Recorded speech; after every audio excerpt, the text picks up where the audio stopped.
हाय बच्चों, this is your Monica ma'am और एक बार फिर मैं ट्रेंडिंग सब टॉपिक्स ऑफ केमिस्ट्री की लिस्ट लेके आई हूँ, जो अगर तुम अच्छे से तैयार कर लेते हो, थोड़ा बहुत लास्ट मोमेंट पे अच्छे से पढ़ लेते हो, तो तुम्हारे को डेफिनेटली इस वीडियो से बहुत ज्यादा बेनिफिट मिलने वाला है। ठीक है, तो सबसे पहले सॉल्ट एनालिसिस में से ऑन एंड ऑफ क्वेश्चंस आ ही रहे हैं। हालांकि सवाल रिपीट नहीं हो रहे किसी भी शिफ्ट में। अगर तुमने अब तक मेरा सॉल्ट एनालिसिस वीडियो देखा ही नहीं है तो फिर मैं बोलूंगी कि तुम ना JEE एप्लीकेशन में जाओ और वहाँ फ्री कोर्सेज में जाकर सॉल्ट एनालिसिस का बस PDF पढ़ लो। तुम्हारे डेफिनेटली 2 सवाल उसमें से बन जाएंगे। ठीक है, फिर है KMnO4 K2 Cr2O7। इसके अंदर जो कौन कौन से मतलब ये जो ऑक्सीडाइजिंग एजेंट्स हैं वो किस किस में ऑक्सीडाइज करते हैं, ऑक्सीडेशन नंबर में क्या चेंज आता है, वो बहुत इंपॉर्टेंट है। Kp is equals to KCRT delta and Le Chatelier's principle, ये जरूर देख के जाना। बोर मॉडल, स्पेक्ट्रम और रिडबर्ग फॉर्मूला, उसमें से सवाल आने की फुल ऑन चांस है। फिर अगर केमिकल बॉन्डिंग की तरफ आते हैं तो बॉन्ड ऑर्डर के क्वेश्चंस बहुत अच्छे से आ रहे हैं। शेप्स के क्वेश्चन आ रहे हैं। VSEPR वही चीज हो गई शेप्स वाली। पोलैरिटी या डाइपोल मोमेंट पे सवाल आने का चांस है। इलेक्ट्रोकेमिस्ट्री में फैराडेज लॉ पे अच्छा खासा अभी प्रेशर बना हुआ है फैराडेज लॉ पे, तो फैराडेज लॉ जो है वो काफी ज्यादा आ रहा है। और उसके अलावा अगर हम जनरल ऑर्गेनिक केमिस्ट्री देखें तो उसकी काफी सुप्रीमेसी है। उसके अंदर जैसे स्टेबिलिटी ऑफ कार्बोकेटाइंस पे कौन कौन से ग्रुप्स जो है वो मेटा डायरेक्टिंग है, कौन से पैरा डायरेक्टिंग है,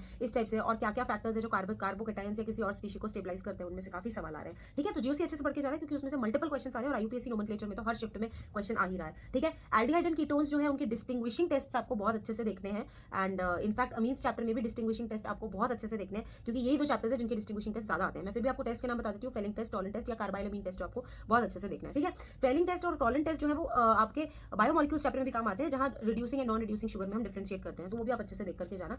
बायोमोलिक्यूल्स के अंदर आपका जो प्रोटीन वाला सेक्शन है उसमें primary, secondary, tertiary, quaternary structures को कौन कौन से फोर्सेस स्टेबलाइज करते हैं वो देख करके जाना। स्टार्च, सेलुलोज, ग्लाइकोजन में कौन कौन से ग्लूकोज होते हैं जैसे अल्फा बीटा अल्फा, वो देख करके जाना। और डाइसैकराइड्स के हाइड्रोलिसिस प्रोडक्ट्स क्या होते हैं वो अच्छे से देख करके जाना। ठीक है, डीनेचुरेशन भी पढ़ करके जाना। देन आते हैं इंडस्ट्रियल कैटलिस्ट। इंडस्ट्रियल कैटलिस्ट का कुछ चीजें काफी इंपॉर्टेंटली पूछी जा रही है, जैसे कोई भी कैटलिस्ट देंगे भाई, हेबर प्रोसेस के कैटलिस्ट कौन से हैं, या और भी बहुत सारी प्रोसेस होती हैं, तो उनको एक बार आपको कहीं अगर उसके नोट्स तैयार नहीं है तो गूगल करके मोस्ट इंपॉर्टेंट इंडस्ट्रियल कैटलिस्ट को आप देख के जाना।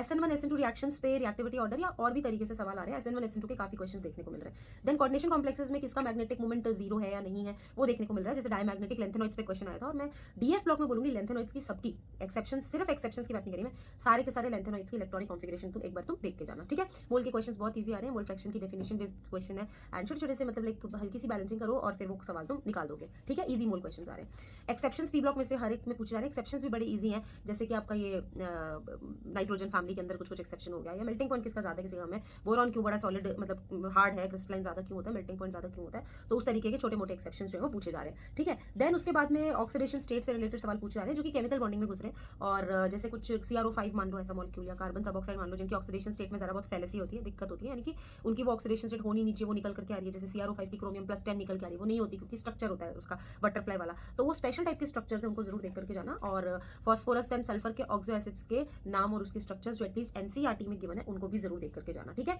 और थर्मोडायनेमिक्स, इक्विलिब्रियम एंड इलेक्ट्रोकेमिस्ट्री में तो बहुत ही सिंपल फार्मूला बेस्ड क्वेश्चन है, बहुत ज्यादा अमेजिंग क्वेश्चंस नहीं आ रहे हैं। अगर आपको फॉर्मूला आते हैं तो भी आप सवाल निकाल लोगे, अगर आपने ऊपर से भी थोड़ा बहुत प्रैक्टिस कर रखा है। ठीक है, मैं फिर से बोलूंगी लेंथ एंड नॉट की कॉन्फिगरेशन मिस नहीं करना। एसिडिटी एंड बेसिसिटी के ऑर्डर्स पे क्वेश्चंस देखे जा रहे हैं। और नेम रिएक्शंस में तुम्हारी रिमर-तिमन तो भाई साहब, रिमर-तिमन और कोल्बे उसके तो पीछे पड़े हुए हैं, किसी ने नहीं करी है तो प्लीज कर लो। और अब मेरे सजेशन पे विलियमसन कर लो, एंड ईथर्स को HI के साथ जब हम ब्रेक करते हैं तो जो प्रोडक्ट्स बनते हैं वो कर लेना।